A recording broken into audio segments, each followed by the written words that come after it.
Assembly Member Turrell. Thank you, Chair. Good morning, Mr. Mayor. I just want to pick up on a previous exchange we had about the William Barefoot Drive police base that sits on the border of my Assembly Member DeVal's constituency. Following that exchange, I presented a petition from 2 local councillors in the area, signed by over 1,600 people, calling for the base to be saved from closure.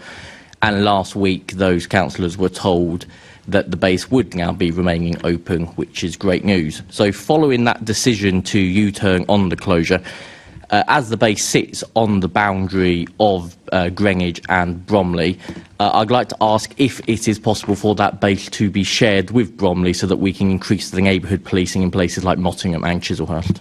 Well, can I thank the member for bringing this to my attention at the last occasion when he did so and stuff? Can I take this away because I haven't got the details and stuff? I'm more than happy always to listen to reasonable requests from members who know their patch far better than colleagues in New Scotland Yard or City Hall do. So can I take that away and get back to the member? Thank you for that, Mr. Mayor. And continuing on the theme of neighbourhood policing, which of course was mentioned in your manifesto, a particular issue across outer London, particularly in Bexley and Bromley, is increasing car thefts in the area.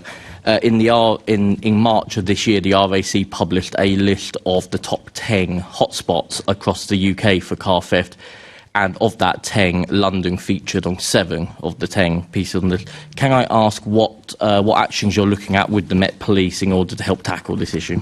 Yeah, can I thank you for his question again? We've had a particular issue in outer London in terms of this particular crime, and we've had examples of really good working between the Met Police Service and councils. Redbridge is the one that springs to mind because I know of the great work that was done there to address this issue, which is it's a huge misery and nuisance if you have your car stolen and all your personal possessions inside and so forth.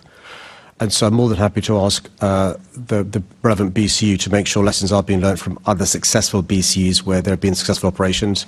Without breaching confidences, a lot of it is covert, a lot of it is markings, a lot of it is using council CCTVs, a lot of it is, frankly speaking, making sure that bad people know that in this particular area they'd be foolish to try and steal a car. So can I take that away, Chair? Because one of the things we do try and do every week is the borough commanders share best practice, and if it's becoming a big issue in Bexley and Bromley again, let me take that away. And also I'll ask the police chair to look at the list he mentioned. I'm not aware of that, just to make sure those boroughs and that top 10 list you mentioned are getting the advice and assistance and resources to address this crime. Perfect. Thank you for those answers, Mr. Mayor.